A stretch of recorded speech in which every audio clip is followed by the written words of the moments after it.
Here's a quick video of the Firestorm with a 2-into-1 exhaust. This is just an experiment at the moment. I'm just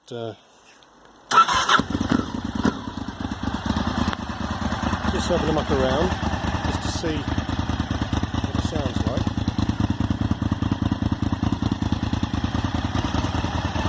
It's a bit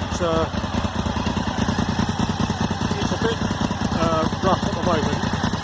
I'm going to use a single piece eventually if I do go with it.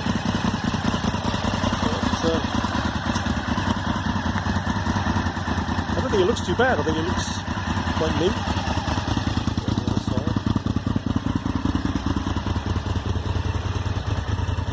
There's it from the other side. But it's a lot lighter than the two standard exhausts, big heavy stainless steel ones. This is just a rough old Remus race can I had lying around, and a few bits of odd pipe that I've got in the shed. That's a standard system, just polished. Took a week to polish it all up.